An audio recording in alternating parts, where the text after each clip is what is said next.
YouTube சைட்லேருந்து வந்து பார்த்தீங்கன்னா ஒரு சூப்பரான ஒரு ஃபீச்சரை வந்து பார்த்தீங்கன்னா எல்லா கிரியேட்டர்ஸ்க்கும் எனேபிள் பண்ணியிருக்காங்கன்னே வந்து சொல்லணும். எப்படி அப்படின்னு சொல்லி கேட்டிங்கன்னா, நம்ம சேனலில் லாஸ்ட் ஒரு 1.5-2 வருஷமாகவே வந்து பார்த்தோம்னா நிறைய கமெண்ட்ஸ்க்கு வந்து பார்த்தோம்னா கமெண்ட் செஷன் வீடியோ அப்படின்னு சொல்லிட்டு தனியாக வந்து கமெண்ட்ஸை எடுத்துகிட்டு வந்து ஒரு ஃபுல் வீடியோவாக வந்து போடுறோம். ஏன்னா அந்த கமெண்ட்டில் டைப் பண்ணோம்னா ரொம்ப பெருசாக டைப் பண்ணுற மாதிரி இருக்குது அப்படின்னு சொல்லிட்டு நம்ம வந்து ஒரு வீடியோவாக மேக் பண்ணி வந்து போட்டுருந்தோம். ஒரு லெங்தி வீடியோவாவோ இல்லை ஒரு ஷார்ட்ஸ் வீடியோவோ வந்து மேக் பண்ணி போட்டுட்டு இருந்தோம். இந்த மாதிரி பல கிரியேட்டர்ஸ் வந்து பார்த்தீங்கன்னா கமெண்ட்ஸ்க்கு வந்து ரியாக்ட் பண்ணுறதுக்காக வீடியோலாம் வந்து போட்டுட்டு இருப்பாங்க. அவங்க எல்லாருக்குமே தோணுன விஷயம் என்னன்னா, அந்த கமெண்ட்டுக்கு அப்படியே வாய்ஸ்லேயே கொடுத்துருந்தா ஒரு வாய்ஸ் நோட்ஸ் மாதிரி அனுப்பிச்சிருந்தா எப்படி இருக்கும், நல்லா இருக்குமே அப்படின்ற மாதிரி நிறைய கிரியேட்டர்ஸ் வந்து எதிர்பார்த்துட்டு இருப்பாங்க.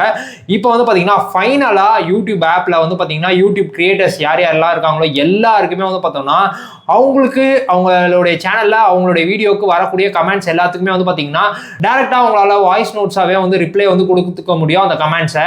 இப்போ நான் அப்படியே ஸ்க்ரீன் ரெக்கார்டர் ஆன் பண்ணிட்டு யூடியூப் ஸ்டுடியோக்குள்ள வந்து போயிட்டேன். இதில் கமெண்ட்ல வந்து பார்த்தோம்னா ஹாபா அப்படின்னு நண்பர் வந்து பார்த்தோம்னா ப்ரோ நத்திங் ஃபோன் 3A எத்தனை வாட்ஸ் சார்ஜர் ப்ரோ யூஸ் பண்ணணும் அப்படின்ற மாதிரி வந்து கேட்டிருக்காரு. நார்மலாக டைப் பண்ணும்போது இந்த மாதிரி வரும் பார்த்துருக்கீங்களா, அந்த டைப் பண்ணுற இடத்துலயே பக்கத்துலேயே ஒரு வாய்ஸ் சிம்பிள் மாதிரி இருக்கும்.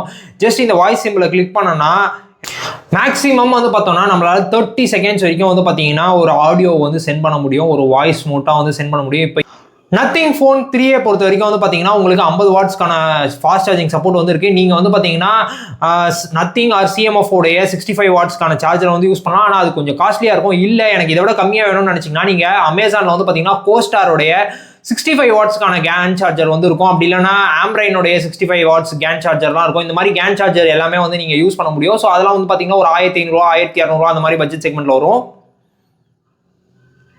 இப்போ டேரெக்டாக சென்ட் அப்படின்றத வந்து கொடுத்துட்டோம்னு வச்சுக்கோங்களேன், இது ஆட்டோமேட்டிக்காக நம்மளுடைய நெட்டை பொறுத்து அப்லோட் ஆகும். இங்கே கீழே வந்து பார்த்தீங்கன்னா வாய்ஸ் ரிப்ளை அப்லோடிங் அப்படின்னு சொல்லிட்டு வரும். ஒன்ஸ் இது அப்லோட் பண்ணி முடிச்சிட்ட பிறகு வந்து பார்த்தோம்னா இந்த மாதிரி வாய்ஸ் நோட்ஸ் மூலமாகவே வந்து நம்மளால ரிப்ளை கொடுத்துக்க முடியும். இப்போதைக்கு 30 செகண்ட்ஸ் அப்படின்ற மாதிரி வந்து வச்சிருக்காங்க. இந்த ஃபீச்சர் பற்றி நீங்கள் என்ன நினைக்கிறீங்க அப்படின்றத மறக்காம கீழே கமெண்ட்ஸ்ல சொல்லுங்க.